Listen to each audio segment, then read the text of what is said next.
नमस्कार। Women beyond thought के इस स्पेशल एडिशन में आप सभी का स्वागत है।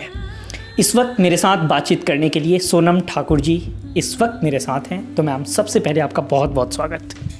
Thank you. Women beyond thought के ज़रिए महिलाओं से मैं रूबरू कर रहा हूं, और ख़ास तौर पे उन महिलाओं से जिनकी थॉट ये बतलाती है कि वाकई हमारे और आपके सोच से परे है। मतलब ये कि आज जो हम बातचीत करेंगे, जो हमारे व्यूअर्स हैं, उनके जहन में हमारी और आपकी ये स्टोरी कहीं ना कहीं बहुत दूर दूर तक भी इमेजिनेशन का पार्ट नहीं हो सकता है। और ये बातचीत के ज़रिए हम समझाने की कोशिश करेंगे कि दरअसल महिला होते हुए हम कितनी दूर तक जा सकते हैं। और सबसे महत्वपूर्ण ये कि लाखों महिलाओं के लिए ये बातचीत प्रेरणा हो, उन्हें कुछ कदम चलने के लिए हम प्रेरित करें। हालांकि किसी को हम प्रेरित नहीं कर सकते हैं, इट्स एक्शन, बट हमारी पूरी कोशिश होगी कि उनकी अंतरात्मा तक हम अपनी बातचीत के ज़रिए अपनी पहुंच बनाएं। सोनम मैम, सबसे पहला मेरा सवाल, अभी जब मैं आपसे बातचीत कर रहा था, आपकी पूरी जर्नी को रीड आउट करने के बाद आप बहुत सोचती नहीं हैं, आप एक्शन में बिलीव करती हैं। चाहे वो वक्त कुछ भी हो, चलते रहना ही ज़िंदगी है। तो मैं सबसे पहले आपकी कहानी का उस हिस्सा को जानना चाहूँगा जिस हिस्सा के ज़रिए आपकी शुरुआत होती है, बचपन की पढ़ाई होती है। और सबसे दिलचस्प ये, अभी आप खुद कह रही थी कि नाना नानी जी के घर पे रहकर आप पढ़ाई की है, तो नाना नाना जी से मिलना एक अलग ही मिठास होती है ज़िंदगी में। आपकी कहानी क्या कहती है? देखिए, मेरा बचपन जैसे मेरे पैदाइश ठाणे में हुई, और उसके बाद मेरे मम्मी डैडी पुणे रहते थे। तो फिर उसके बाद मैं वहाँ पे करीबन 4-5 साल रही, और जब स्कूल जाने का टाइम आया तो वहाँ पे स्कूल ज़्यादा कुछ नज़दीक थे नहीं, बहुत काफ़ी दूर दूर तक थे, कुछ इम्प्रूवमेंट नहीं थी, विलेज एरिया था। तो इसलिए नाना नानी ने डिसाइड किया कि हम आपको स्टडीज़ के लिए यहाँ पे लेके आते। तो फिर उसके बाद मैं स्टडीज़ के लिए वासिन, जो आसनगांव के पहले आता है, तो वहाँ पे मैंने 10th तक स्टडीज़ कंप्लीट की अपने नाना नानी के पास। और आफ्टर 10th पास आउट होने के बाद फिर मैं वापस अपने मम्मी पापा के पास गई कॉलेज की स्टडीज़ के लिए, आगे की स्टडीज़ के लिए। लेकिन फिर वहाँ पे जाने के बाद थोड़ी कहीं पे विलेज एरिया होने के कारण कहीं पे छोटे छोटे स्कूल स्टार्ट हो गए थे, जैसे इंग्लिश मीडियम। तो फिर बहुत सारे बच्चे ऐसे थे कि जिन्हें इंग्लिश मीडियम में जाना था, लेकिन उनके पेरेंट्स अनएजुकेटेड होने की वजह से वो नहीं जा पाते थे। लेकिन जब मैं यहाँ से 10th पास आउट होके गई, तो मैंने उन्हें ये कहा कि अरे बच्चे, इनका फ्यूचर अभी आगे जाके इन्हें इंग्लिश पढ़ना है, आगे जाके अगर पढ़ना लिखना नहीं आए तो ये कुछ नहीं कर सकते। तो फिर मैंने उनको जाके कन्विंस किया कि नहीं, आप इनको स्कूल में डालो। तब फिर उन्होंने कहा कि अगर आप रिस्पॉन्सिबिलिटी लेते हो, अगर आप उन्हें सिखाते हो, पढ़ाते हो, तो हम ये रिस्क ले सकते हैं, क्योंकि हमें तो कुछ आता नहीं है। तब फिर मैंने उन्हें कहा ठीक है। और 10th पास आउट होने के बाद जब मैं वहाँ पे गई, तो मैंने वहाँ पे कॉलेज में एडमिशन लिया, और फिर मैंने ट्यूशन स्टार्ट की। जब वहाँ पे मेरे पास 17 स्टूडेंट्स थे, छोटे छोटे थे सब, कोई नर्सरी, केजी, फर्स्ट स्टैंडर्ड। ये कह रही कि जब आप 10th क्लास में थी, उसी दौरान तकरीबन 17 बच्चों का एडमिशन आप करवाई, या वो 10th के बाद? 10th के बाद मैंने वो सबको स्कूल में एडमिशन करवाया। तो ऐसा क्यों लगा? इतने कम एज में तो बच्चे अपना पढ़ाई का भी ध्यान नहीं रखते हैं, लेकिन मैं बचपन से उन लोगों के साथ रही थी, और उन्हें ऐसा लगता था कि इनकी बेटी अगर बाहर जाके पढ़ सकती है, लेकिन हमारे बच्चे, हम बाहर नहीं। अभी मेरे नाना नानी थे तो मैं वहाँ से बाहर निकली, लेकिन उनका तो कोई बाहर नहीं है, उनको तो वहीं पे पढ़ना है, तो फिर इनका भी कुछ होना चाहिए। तो मैंने ऐसे उन्हें कहा, नहीं मैं उनको पढ़ाती हूँ ना, क्या ABCD तो पढ़ाना है, यही तो पढ़ाना है। ऐसे करके मैंने स्टार्ट किया, और वो पूरे 17 बच्चों का एडमिशन किया। उनके मैं 2 साल तक ट्यूशन्स लेती थी, घर में उन्हें पढ़ाती थी, उन्हें पूरा प्रिपेयर करवाया। और उसके बाद वही स्कूल में वो प्रिंसिपल सर जो टीचर थे, उन्हें बहुत मेरा ये अच्छा लगा परफॉर्मेंस, कि इतने बच्चों को ये घर पे पढ़ा के, और सब बच्चे भी इतने टैलेंटेड थे ना, उन्होंने फटाक से सब कवर भी कर लिया। तो फिर उन्होंने मुझे जॉब ऑफ़र की। और मैंने जब 12th पास आउट किया, 2 साल मैंने बच्चों की स्टडीज़ वहाँ पे की, ट्यूशन्स ली। और फिर जब मैं 12th पास आउट करने के बाद मैंने वहाँ पे जॉब चालू किया एज अ टीचर, जब मैं सब बच्चों को पढ़ाती थी। और उसके बाद 2 साल मैंने जॉब करने के बाद फिर मेरी शादी हो गई। और जब मैंने फर्स्ट ईयर में एडमिशन लिया था, मैंने 12th के बाद 1 साल गैप लिया सिर्फ उन बच्चों के लिए, क्योंकि मैंने बोला नहीं, मेरा ज़्यादा कॉन्सेंट्रेट यहाँ पे रहना चाहिए। और फिर सेकेंड ईयर मैंने फर्स्ट ईयर में एडमिशन लिया, और मेरी शादी हो गई 2008 में। और आफ्टर मैरिड मैं नासिक में शिफ्ट हो गई, क्योंकि मेरे हस्बैंड वहाँ के हैं। और फिर नासिक में आने के बाद 2 साल फिर मैंने वहाँ पे जॉब किया नर्सरी में एज अ KG टीचर। वहाँ पे एक फ्रेंड का नर्सरी था, तो उसने कहा अरे मैंने अभी रिसेंटली चालू किया है, मेरे अभी हेल्प करने के लिए कोई आप नहीं। मुझे बताइए, जब भी आप पढ़ाई करती रही, साइड से आप जॉब कर ली, इसका रीज़न क्या मानती हैं? जब आप 12th में थी तब भी आप जॉब की? रीज़न मुझे हमेशा यही लगता था कि पढ़ना लाइफ में बहुत इम्पॉर्टेंट है, और अगर मेरे करीबी, मतलब ये जो बच्चे मैं बोल रही हूँ आपको, वो सब मेरे करीब थे, उनके मम्मी डैडी के सामने मैं पली बड़ी हूँ, तो एक एज अ फैमिली बोलते हैं ना, तो एज अ फैमिली के जैसे हम पूरे थे। तो मुझे ऐसे लगता था, और मुझे अच्छा लगता था पहले से बच्चों को पढ़ाना। तो पर मेरा नसीब भी बहुत अच्छा है कि आफ्टर 10th के बाद ही मुझे ये सब चांस मिला। लेकिन मैं ये जानना चाह रहा हूँ, आपकी पढ़ाई डिस्टर्ब नहीं हुए? नहीं हुई। मैं पढ़ाई के टाइम में ऐसे एकदम स्कॉलर स्टूडेंट भी नहीं थी, लेकिन हाँ 80-85% आ जाते थे, पास आराम से हो जाती थी। फिर उसके बाद मैंने नासिक में शिफ्ट हो गई शादी के बाद, और मेरे हस्बैंड मुंबई में रहते थे क्योंकि वो पुलिस में जॉब करते, तो उनकी ट्रांसफ़र नहीं हो गई, वो यहीं पे रहते थे। फिर वहाँ पे जाने के बाद एक फ्रेंड थी, तो उसने बोला अरे मैंने भी अभी नर्सरी ओपन की है, बट मुझे कुछ आइडिया नहीं है इसके बारे में, तो तू थोड़ा हेल्प कर सकती है क्या, बिकॉज तुझे एक्सपीरियंस था। तो फिर मैंने 2 साल वहाँ पे उसके साथ जॉब किया, बच्चों को संभाला। तब उसके पास तो एकदम छोटे छोटे बच्चे आते थे KG के। और फिर वहाँ पे होने के बाद जब मुझे 2010 में 9 में बेटा हुआ, फिर मैंने 3 साल 2011 तक मैंने ग्रेजुएशन वहाँ पे कंप्लीट किया उन बच्चों के साथ, और उसके बाद मैं फिर मुंबई शिफ्ट हो गई। वहाँ से फिर मुंबई आ गई। मुंबई कब आप शिफ्ट हुई? 2011 में। ओके, फिर मुंबई शिफ्ट होने का मेन रीज़न क्या था? मेन रीज़न ये कि हस्बैंड की ट्रांसफ़र नहीं हो पा रही थी वहाँ पे नासिक में, क्योंकि वो बोले अभी मुंबई में अभी से 10 साल ही हो गए मुझे, तो थोड़ा यहाँ पे जॉब करना है, तो फिर इसके लिए उनके लिए मुझे यहाँ पे आना पड़ा। सोनम मैम, एक सबसे शानदार लम्हा आपकी शुरुआत होती है जब आप मुंबई शिफ्ट होती है 2011 में। 2012 में अभी आप कह रही थी कि जी टीवी की तरफ से घर घर में फुर्सत के लम्हे, एक शानदार कार्यक्रम, एक kind of game show type का वो शो था जिसमें आपको शिरकत करने का मौका मिलता है। कैसे, मतलब एक गांव की रहने वाली महिला जब मुंबई आती है और 1 साल में ही टीवी शो का हिस्सा हो जाती है? जब 2011 में मैं मुंबई आई, तब मैं वो टीवी पे वो शो, मुझे गेम्स वगैरह बहुत पसंद है, मैं बच्चों के साथ भी ना थोड़ा पढ़ाई थोड़ा गेम्स ऐसे ही उनको पढ़ाती थी। तो मैं हमेशा वो जी टीवी पे प्रोग्राम देखती थी, तो वहाँ पे नीचे स्क्रीन पे आता था कि अगर आपको पार्टिसिपेट करना है तो मैसेज कीजिए, मैसेज की। तो मैंने ना कम से कम 6-7 बार मैसेज किया। तो वो जी टीवी के मेन वो शो के जो प्रोड्यूसर थे जतिंदर जी, वो अभी भी मेरे कांटेक्ट में है।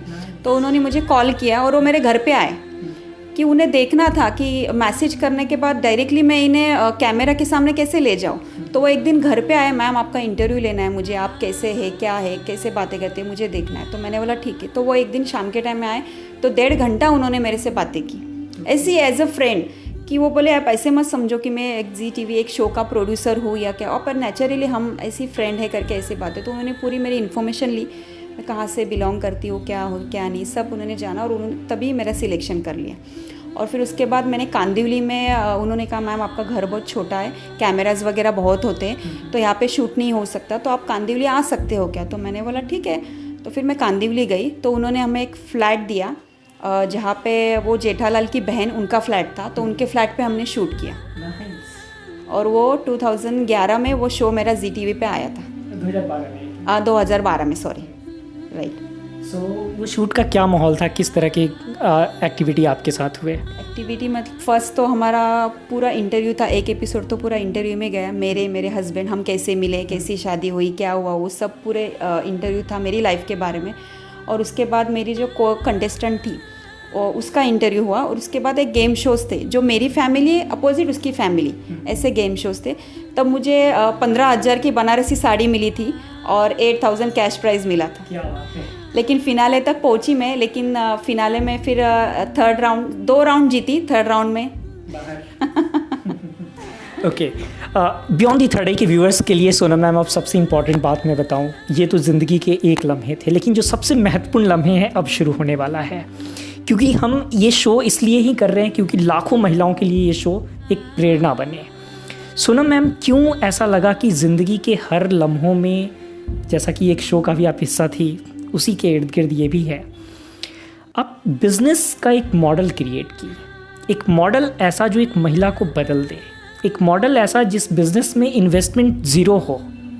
बहुत सी महिलाएं जब इस बात पर विशेष रूप से ध्यान देंगी तो उन्हें ये समझ में आएगा कि क्या बगैर पैसा का भी बिजनेस कर सकते हैं। तो आप एक ऐसी उदाहरण हैं जो आप साफ ताल ठोक के कह सकते हैं, कर सकते हैं, दिखा सकते हैं बिना किसी इन्वेस्टमेंट के आप अच्छा बिजनेस कर सकती हैं। तो सोनम मैम, ये सेगमेंट हमारे लिए बहुत इंटरेस्टिंग है क्योंकि ये लाखों महिलाओं के लिए ये बातचीत एक प्रेरणा बनने जा रही है। मैं आपसे जानना चाहूँगा, जब आप मुंबई आई तो आपके जहन में बिज़नेस का ख्याल कैसे आया, और कैसे आया खासकर इस बात को लेकर कि बगैर इन्वेस्टमेंट के भी हम ये काम कर सकते हैं, कैसे इंस्पिरेशन मिली? जब मैंने वो ZTV का शो किया, जब मैंने जिसके फ्लैट में वो शो किया था, तो वो खुद एक उर्वशी थंकी उनका नाम था, वो खुद एक फ़ैशन डिज़ाइनर थी बहुत बड़ी, और उसका बिज़नेस काफ़ी कांदिवली में बहुत चलता है। उसकी खुद की फैक्ट्री है मैन्युफैक्चरिंग की बोरीवली में। तब हमारी फ्रेंडशिप, और मेरा एक नेचर ऐसा है ना कि मैं अगर एक बार किसी से मिल लूँ ना तो बहुत अच्छी बॉन्डिंग हो जाती है, फ्रेंडशिप हो जाती है, क्योंकि मेरे जो मन में रहता है वही मेरे ज़बान पे रहता है, ऐसे एकदम फ्रीली।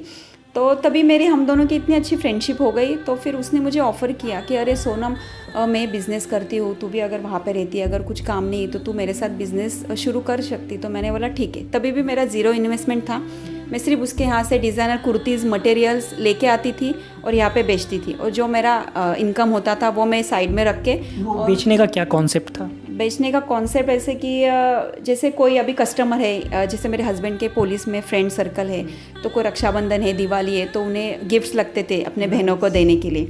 और हमारे यहाँ पे भी चौल में जैसे मैं रहती हूँ, अगर किसी वो उन्होंने अपने ट्रस्ट पे आपको सारा कुछ दे दिया? ट्रस्ट पे दिया, एकदम 0%, कुछ पैसे नहीं, कुछ नहीं। चल बाबा, अभी ये 10,000 का माल है, तू लेके जा, जितना तू बेचेगी वो पैसा तू रख, जो बचा हुआ माल है तू वापस लेके आ। ये ट्रस्ट पे हुआ था।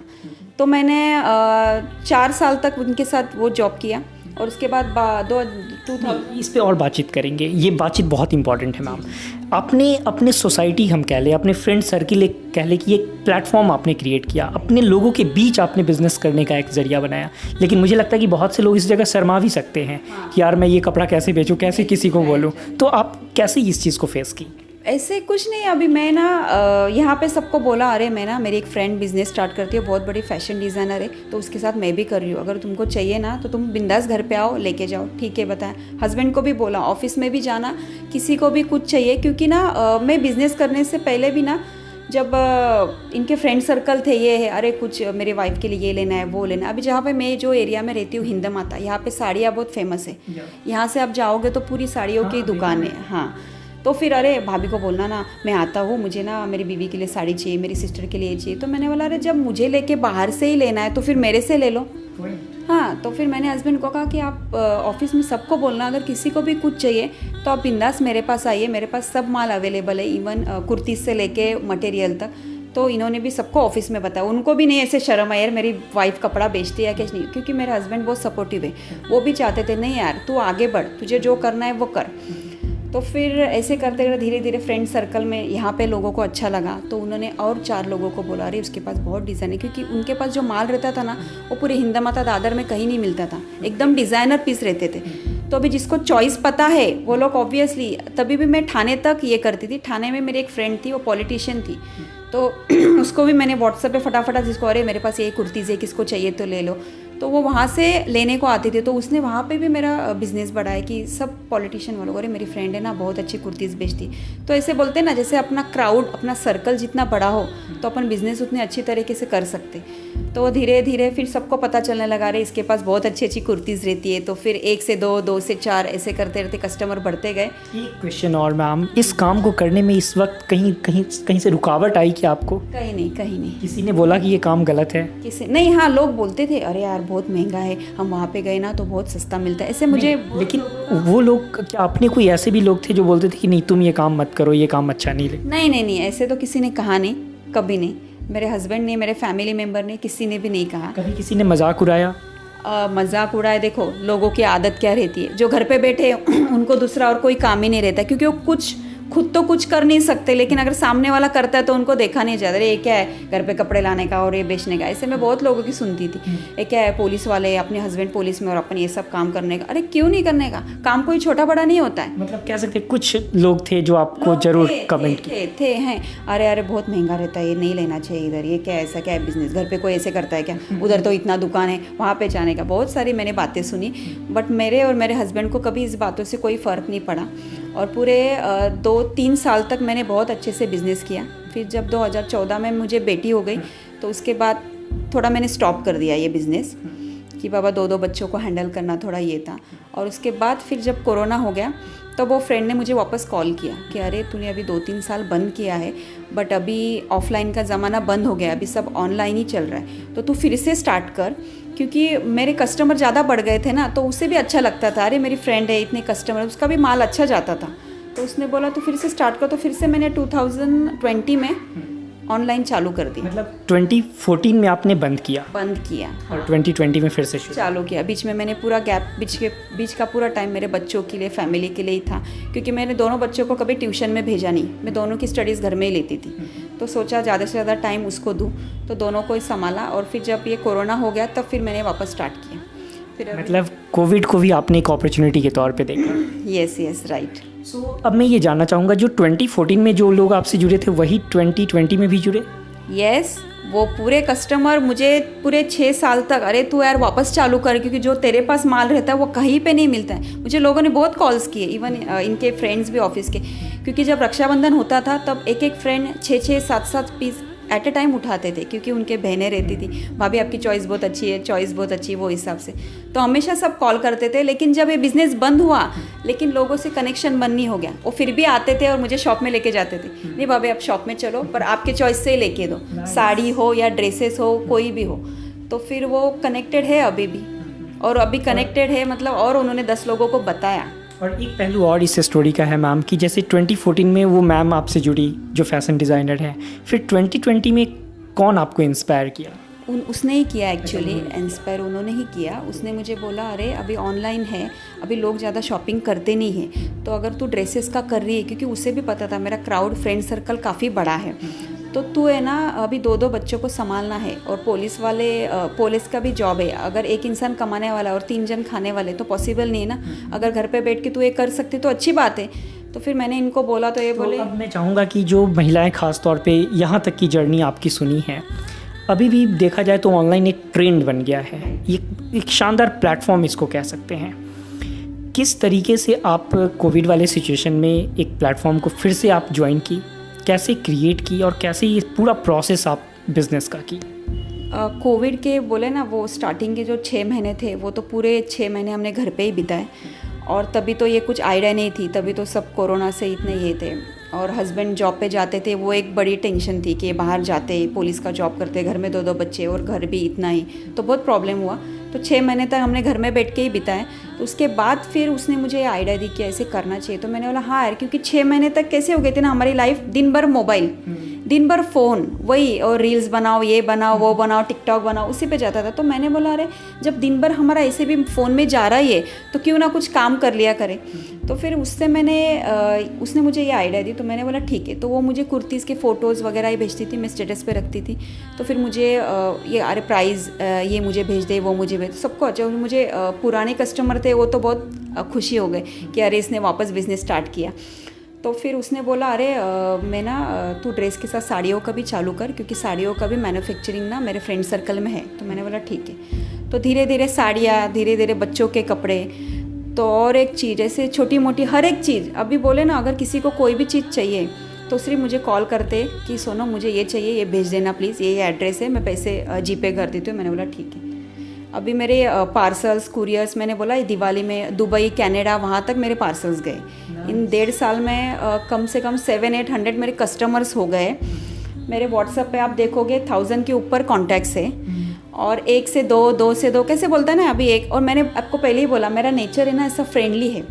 सिर्फ मुझे बिज़नेस ही नहीं करना है, मुझे एक फैमिली बनानी है, सबको कनेक्टेड रखना है, ऐसे नहीं कि सिर्फ बिज़नेस के लिए। तो फिर वो हिसाब से अभी अच्छा कस्टमर है, अच्छा रिस्पॉन्स है। लेकिन सोनम मैम, आपको ऐसा नहीं लगता कि आप 2012 में जिस टीवी शो का हिस्सा बनी घर घर में फुर्सत के लम्हे, यहाँ तो आपके घर ऐसे हो गए जहाँ पे फुर्सत ही गायब हो गया? गायब हो गई, राइट, वो तो है।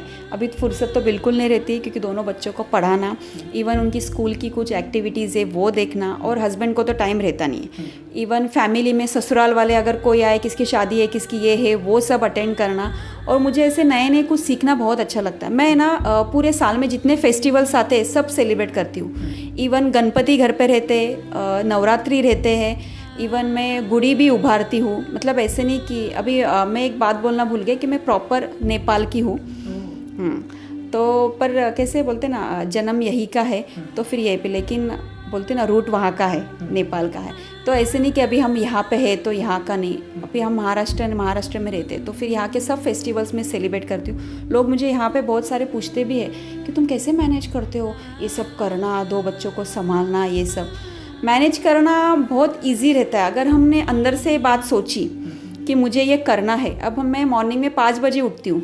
5 बजे उठने के बाद मेरा डेली रूटीन मॉर्निंग वॉक करना, उसके बाद मैं और हस्बैंड वाइफ दोनों जाते, उसके बाद फिर जो पूजा पाठ ये सब चालू है, फिर दरवाजे पे रंगोली निकालने से लेके बच्चों की टिफ़िन बनाना, फिर बच्चों को ब्रेकफास्ट। और मैं बच्चों को बाहर का कुछ भी नहीं देती हूँ। मेरे बच्चों को पिज़्ज़ा बर्गर ये कुछ भी नहीं पता है, क्योंकि मुझे खुद को पसंद नहीं है, तो फिर मैं उनको भी नहीं देती। तो फिर बच्चों को स्कूल में छोड़ने से लेके उनको स्कूल से लेके आना, फिर बाद में ये सब बिज़नेस संभालना, किसका ऑर्डर आया। मैं दोपहर को 2 बजे फ्री होती हूँ, 2 से 4 2 घंटा में सिर्फ फ़ोन लेके बैठती हूँ। फिर डायरी में नोट करती हूँ किसने पैसे भेजे, किसका कितना ऑर्डर है, क्या है, वो पूरे 2 घंटा मेरा उसमें चला जाता है। उसके बाद मेरे डांस क्लासेस रहते हैं, मैं डांस भी सीखती हूँ क्योंकि मुझे डांस बहुत अच्छा लगता है। वो टीचर मुझे घर पे सिखाने आती है। फिर मेरे डांस क्लास ख़त्म हो गए तो मैं बेटी को लेके जाती हूँ, उसके डांस क्लास रहते दादर वेस्ट में है। फिर उसके बाद बचे हुए टाइम में मेहंदी ड्राइंग करना या रंगोली सीखना, मुझे हर एक चीज़ आता है। मैं मेहंदी भी लगा सकती हूँ या रंगोली भी निकाल सकती हूँ, क्योंकि जितना टाइम मुझे मिलता है ना, मैं वो वेस्ट नहीं करती हूँ। उस टाइम में कुछ ना कुछ सीखती हूँ, क्योंकि मुझे नई चीज़ें सीखना बहुत अच्छा लगता है। तो मुझे भी यही लगता है कि शादी हो गई, बच्चे हो गए, इसका मतलब ये नहीं कि हम छोड़ दे सब, जैसे बहाने बनाए कि मैं कुछ नहीं कर सकती हूँ, ये नहीं कर सकती हूँ। अगर हम सही में चाहें तो हम कुछ भी कर सकते हैं। सोनम मैम, ज़िंदगी बहुत खूबसूरत है, आपने हर लम्हों को जिया है एक तरीके से। मैं जानना चाहूँगा आपसे, जो भी महिलाएं इस वक्त आपके सामने नज़र आती है, चाहे वो फ्रेंड सर्किल में हो, आपके फैमिली में हो, जहाँ अभी गाँव का जिक्र कर रही थी वहाँ का अगर मैं बात करूँ, जब आप महिलाओं को देखती हैं तो कौन सी महिलाएं आपके जहन में सबसे ऊपर नज़र आती हैं?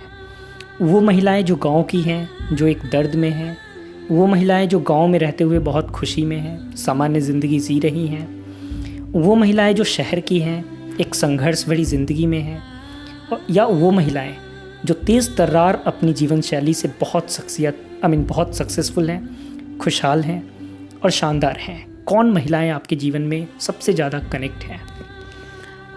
मैं अभी बोलना चाहूँगी ऐसे महिलाएं कि जो हर बार का रोना नहीं कि मेरे लाइफ में ये चल रहा है, वो चल रहा है, नहीं। ऐसी महिलाएं कि जो हमेशा कुछ नए सीखने के पीछे लगे रहती, कि हमेशा कुछ महिलाएं होती हैं ना जिन्हें दूसरे की लाइफ में ज़्यादा इंटरेस्ट होता है। मुझे वैसे लोग बिल्कुल पसंद नहीं, और मैं ऐसे महिलाओं से ज़्यादा कनेक्टेड हूँ ना, कि जो हमेशा नई चीज़ें सीखते हैं, और इवन सीखते तो है 4 महिलाओं को साथ में लेके जाते हैं। कि अभी जो मेरा सर्कल है वो सब वही है। अगर मैं कुछ सीख रही हूँ तो मैं, अरे तू भी चल, वो अच्छा है, वो पर। और अब मैं अभी महिलाओं की बात चल रही है तो मैं आपको डॉक्टर ज्योति मैम के बारे में बताऊँगी। ज्योति सातपुते मैम, वो मेरी इंस्पिरेशन है, उनसे मैंने बहुत सारी चीज़ें सीखी है। तो ये लास्ट ईयर जो मैंने ब्यूटी पेजेंट ये सब स्टार्ट किया, उनके वजह से ही किया। उन्होंने ही मुझे बोला, अरे सोनम तू कर सकती है, अगर ये सब तू कर रही है तो ये क्यों नहीं। तो इसके वजह से मैंने ये सब स्टार्ट किया। और ये मैं अगर बात करूँ तो तकरीबन 2 ब्यूटी पेजेंट का आप हिस्सा बनी है? 2 नहीं, मैं टोटल 4 ब्यूटी पेजेंट का हिस्सा थी। एक तो जोविस का मैंने किया, उसके बाद डोंबिवली का किया, अनाहत श्रावण क्वीन, और उसके बाद ये क्वीन ऑफ मुंबई का किया, और उसके बाद एक नक्षत्र करके था ठाणे का, वो किया। टोटल 4 किए मैंने। और इसमें अगर सबसे बड़ी अचीवमेंट की अगर बात करें तो क्वीन ऑफ मुंबई में फर्स्ट रनर अप रही हैं आप, उसके बाद? और उसके बाद नहीं, अभी फ़िलहाल तो कुछ नहीं, मतलब टॉप में यही है। और अभी एक अप्सरा किया है, बट उसमें बहुत इन्जॉयमेंट किया, बहुत एक्सपीरियंस लिया।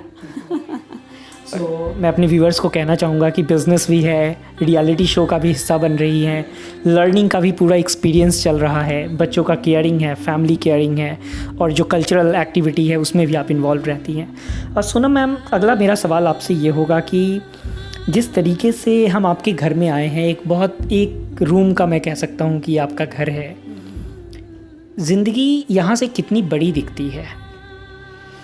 ज़िंदगी बड़ी दिखती है मतलब मुझे ऐसे कभी ऐसे फील नहीं हुआ कि मैं छोटे से घर में रहती हूँ तो मुझे ये सब नहीं करना चाहिए या मैं नहीं कर सकती, क्योंकि अगर मैं इस घर से बाहर निकलती हूँ तो पूरी दुनिया, बोलते ना दुनिया बहुत बड़ी है, दुनिया में सीखने के लिए बहुत सारी चीज़ें हैं। तो यहाँ से अगर मैं बाहर निकलती हूँ तो नई नई चीज़ें सीखना मुझे बहुत अच्छा लगता है। और अभी मेरा फ्रेंड सर्कल भी देखोगे आप तो सब अच्छे अच्छे फ्लैट्स में रहने वाले। ये है कि ऐसा नहीं कि अरे यार छोटे घर में रहते तो ये कुछ मायने नहीं रखता है। हम इंसान कैसे है, हमारा नेचर कैसा है, वो ज़्यादा इम्पोर्टेंट रखता है। और अब मैं जानना चाहूँगा खासकर उन महिलाओं के लिए क्या मैसेज होगा जो कुछ करना चाहती है। अभी मैं कई लोगों से जब बात करता हूँ तो उनसे यही पूछता हूँ कि आप जो अच्छा कर रही हैं वही हमारे लोगों को बताइए।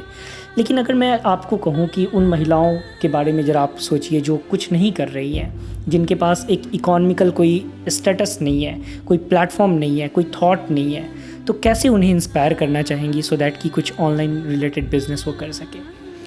हाँ, अभी जो महिला कुछ नहीं करती उनके लिए मैं एक बात कहना चाहूँगी कि सबसे पहले कि मैं नहीं कर सकती या लोग क्या कहेंगे ये बातें छोड़ देनी चाहिए, क्योंकि लोग अच्छा भी करे तभी भी लोग बोलने ही वाले और नहीं भी करे तभी हम तो लोगों की बातें कभी सुनते ही नहीं। और दूसरी बात, हमें हमेशा कोशिश करनी चाहिए। हम एक जगह बैठ के अगर हम बोले मुझे ये करना है वो करना है तो कभी पॉसिबल नहीं है।